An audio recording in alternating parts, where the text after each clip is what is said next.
बिस्मिल्लाहिर्रहमानिर्रहीम। अस्सलाम वालेकुम नाइन्थ क्लास स्टूडेंट्स। आज हम नाइन्थ केमिस्ट्री चैप्टर नंबर 1 की एक्सरसाइज सॉल्व करने लगे हैं। एक्सरसाइज के एमसीक्यू सबसे पहले सॉल्व करने हैं। सबसे पहला एमसीक्यूज़ है, matter is present in neon science in the state of. अब ये नियॉन साइंस होती क्या हैं? आपको आजकल बड़ी ये तो ट्रेंडिंग लाइट्स हैं।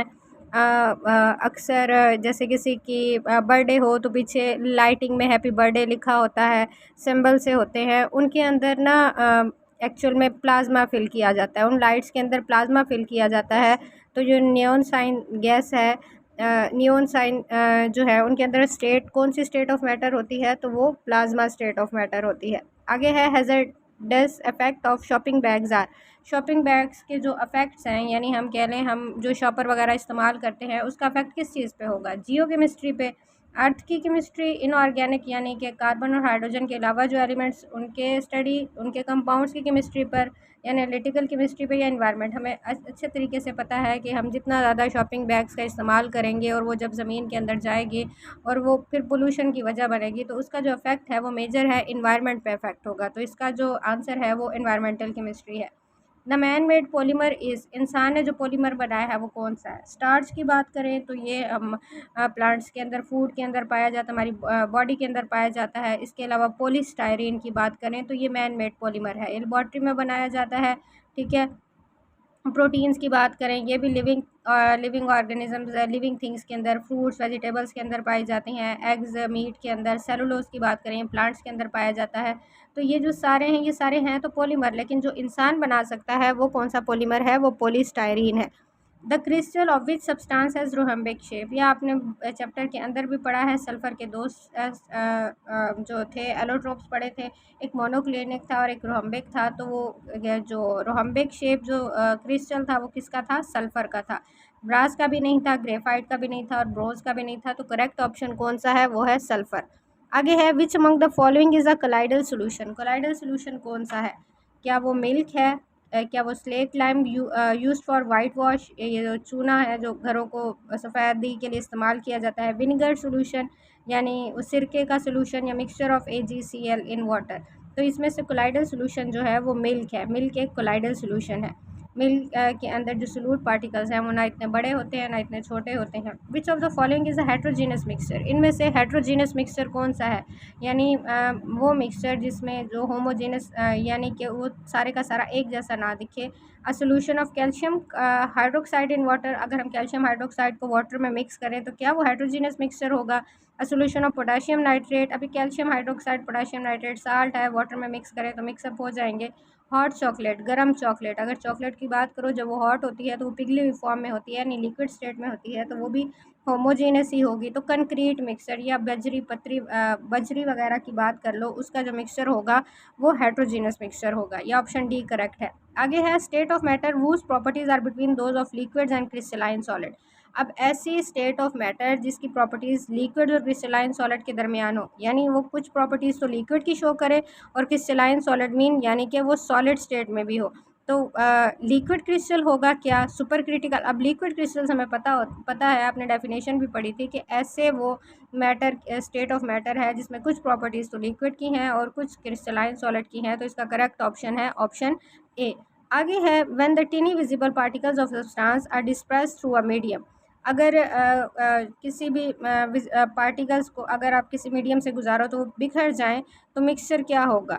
ट्रू सोल्यूशन होगा, कोलाइडल सोल्यूशन होगा, सस्पेंशन। आपने पढ़ा था ट्रू सोल्यूशन में without dispersion light as a straight pass कर जाती है। कोलाइडल सोल्यूशन क्या होता है? उसके पार्टिकल इस तरह होते हैं कि उसके साथ जब कोई लाइट, विजिबल लाइट या पार्टिकल्स टकराते हैं तो वो उनको बिखेर देती है। सस्पेंशन तो रास्ता ही ब्लॉक कर देती है। तो इसका जो करेक्ट ऑप्शन है वो है कोलाइड। ठीक है। आगे नेक्स्ट जो हमारे पास MCQs है वो है, a solution of KClO3 potassium chlorate has a solubility of about 13.2 gram पर 100 centimetre cube at 40 degree Celsius. अब यहाँ पे वो बता रहा है कि जो 100 डिग्री सेंटीमीटर क्यूब में उसकी जो सॉल्युबिलिटी है वो अपने 13.2 ग्राम डिज़ोल्व किया हुआ है 40 डिग्री पे। How it solubility will be affected if you decrease the temperature. तो टेम्परेचर को कम करने से इसकी सॉल्युबिलिटी पे क्या असर होगा? ठीक हो गया। साल्ट हमारे पास कौन सा है? पोटाशियम क्लोरेट है। तो टेम्परेचर का इसके ऊपर क्या इफेक्ट होगा, द सॉलिबिलिटी विल इंक्रीज़, क्या इसकी सॉलिबिलिटी बढ़ जाएगी, द सॉलिबिलिटी विल डिक्रीज़, क्या इसकी सॉलिबिलिटी डिक्रीज़ हो जाएगी, the solubility will remain same, क्या इसकी सॉलिबिलिटी जो है वो सेम रहेगी, the solubility will increase with the increase of temperature, क्या इसकी सॉलिबिलिटी टेम्परेचर बढ़ाने से ज़्यादा होगी। तो आपने पढ़ा था कुछ साल्ट्स ऐसे होते हैं उनकी सॉलिबिलिटी टेम्परेचर बढ़ाने से बढ़ती है, कुछ की सॉलिबिलिटी कम होती है। तो ये जो पोटाशियम क्लोरेट है ये एक ऐसा सॉल्ट है कि जब टेम्परेचर बढ़ाया जाए तो इसकी सॉलिबिलिटी डिक्रीज़ होती है। इफ़ यू सॉरी टेम्परेचर कम करोगे तो इसकी सॉलिबिलिटी भी कम हो जाएगी, तो ये द सॉलिबिलिटी विल डिक्रीज़ है। You are studying the rate of hydrolysis of starch, अब स्टार्च को मिक्स कर रहे हो वाटर में under different condition of temperature, different temperature में।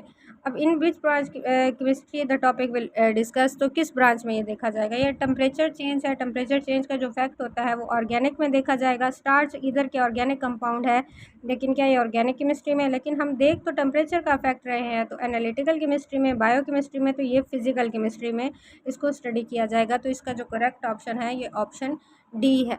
तो इससे नेक्स्ट हम एक्सरसाइज के ये जो शॉर्ट क्वेश्चंस है, क्वेश्चन फॉर शॉर्ट आंसर, ये मैं आपको करवाऊंगी। ये मैंने एक पेज पे लिख लिए हैं ताकि आपको समझाने में ज़रा आसानी हो जाए। तो स्टार्ट करते हैं हम। क्वेश्चन नंबर 1 है हमारे पास।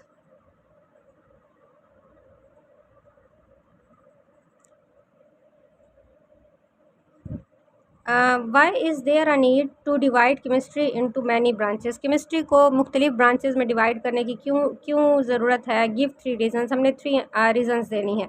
ये आपके पास जो बुक में शॉर्ट क्वेश्चंस हैं, ये अगर मैं आपको दिखाऊं, ये वाले ये क्वेश्चंस फॉर शॉर्ट आंसर्स, इनके आंसर्स मैंने दिए हुए हैं बुक से भी, साथ साथ हम देखते जाएंगे। अभी क्वेश्चन नंबर 1 में आप लोगों को करवाने लगी हूँ कि केमिस्ट्री को डिफरेंट ब्रांचेस में क्यों डिवाइड किया गया है। There is a need to divide chemistry into many branches due to following reason, क्या रीजंस हैं।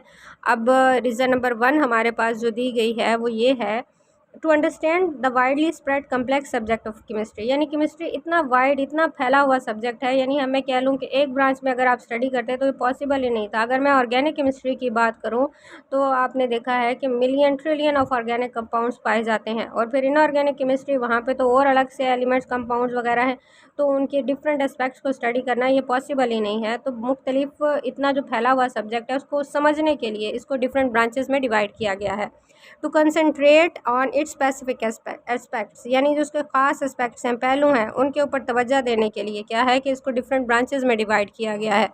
और आगे है टू एनेबल साइंटिस्ट को इस काबिल बनाना to focus on distant area of study, यानी जो अलग अलग एरियाज़ है, पहलू हैं स्टडी के, उसके ऊपर वो फोकस कर सके। ठीक हो गया। आगे क्वेश्चन नंबर 2 जो है, क्वेश्चन नंबर 2 मैंने बुक पे अभी आंसर शीट पे नहीं लिखा है। क्वेश्चन नंबर 2 हमारे पास है, रिएक्शन में take place due to electron present outside the nucleus, कुछ रिएक्शंस होते हैं जो इलेक्ट्रॉन न्यूक्लियस के बाहर वाले इलेक्ट्रॉन्स के वजह से होते हैं, और दे में take place inside the nucleus, और कुछ रिएक्शन न्यूक्लियस के अंदर होते हैं। Which branch of chemistry cover these reactions. अब आप बच्चे अगर कभी बाज़ औक़ात मोस्टली जो केमिकल रिएक्शंस होते हैं वो जब भी किसी केमिकल रिएक्शन होता है, दो एलिमेंट्स या एलिमेंट्स आपस में रिएक्ट करते हैं या एटम्स आपस में रिएक्ट करते हैं, तो उनके आउटर मोस्ट इलेक्ट्रॉन्स ही उस रिएक्शन में इन्वॉल्व होते हैं। तो ऐसे रिएक्शन जिनमें आउटर मोस्ट इलेक्ट्रॉन्स इन्वॉल्व होते हैं उसको हम कहते हैं physical chemistry.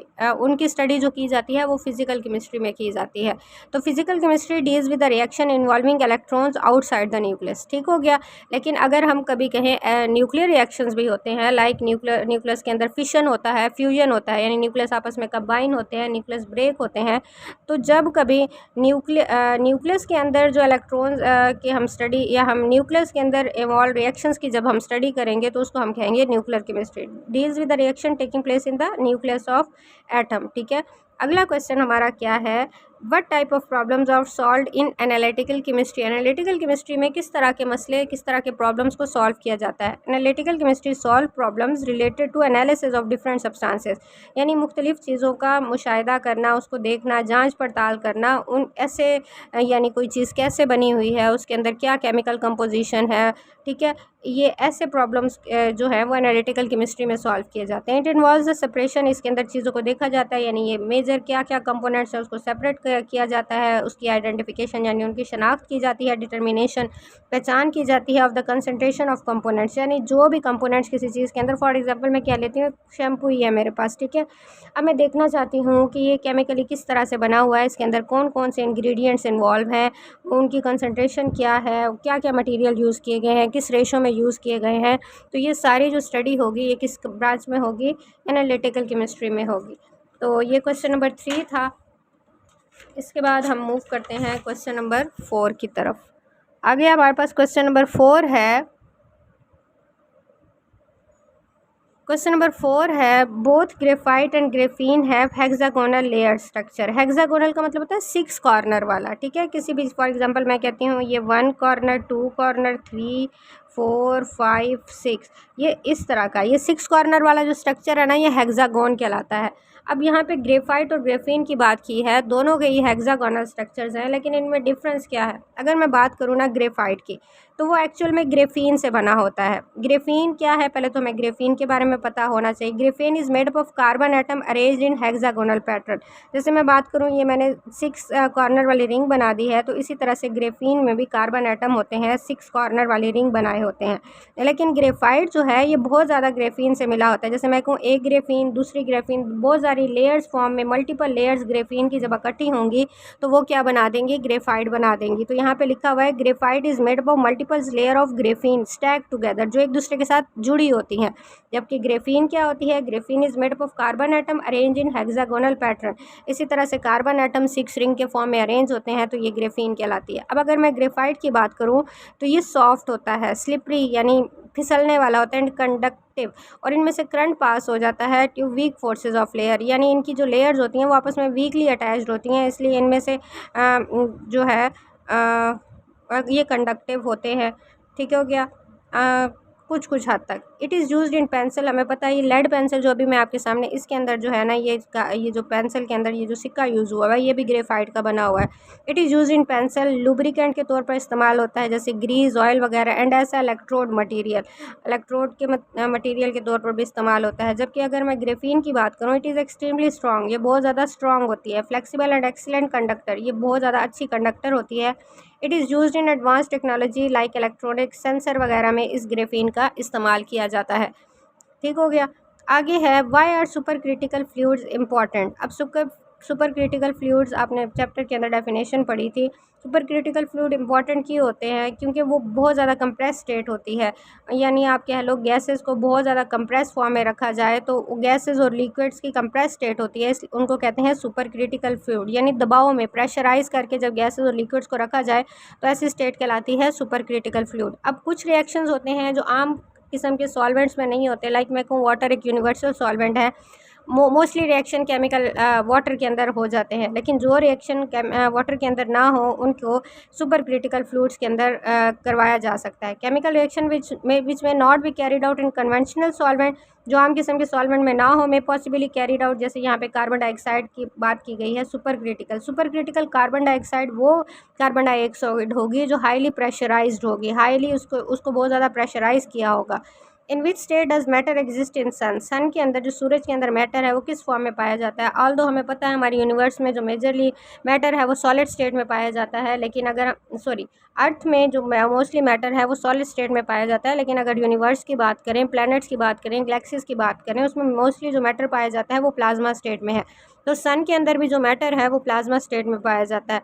In sun matter exist in plasma state, plasma is a hot. अब प्लाज्मा होता क्या है, हॉट चार्ड गैस, यानी गैस को जब काफ़ी ज़्यादा यानी हॉट फॉर्म में, यानी उसके अंदर फ्री इलेक्ट्रॉन्स भी हो सकते हैं, पॉजिटिव चार्ज आयंस होते हैं, यानी आप कह लो आप जब किसी गैस को हाईली प्रेशराइज कर लो या आयनाइज करो, यानी उसको इलेक्ट्रिक करंट उससे पास करवाओ, तो वो क्या हो जाती है, आयनाइज हो जाती है। गैस आयनाइज हो गई यानी इलेक्ट्रॉन सेपरेट हो गए, प्रोटॉन सेपरेट हो गए, तो वो जो इलेक्ट्रॉन प्रोटॉन का जो मिक्सचर है या न्यूट्रल एटम का जो मिक्सचर है उसको हम क्या कहते हैं, प्लाज्मा कहते हैं। तो जो मैटर है सन के अंदर वो किस फॉर्म में पाया जाता है, वो प्लाज्मा फॉर्म में पाया जाता है।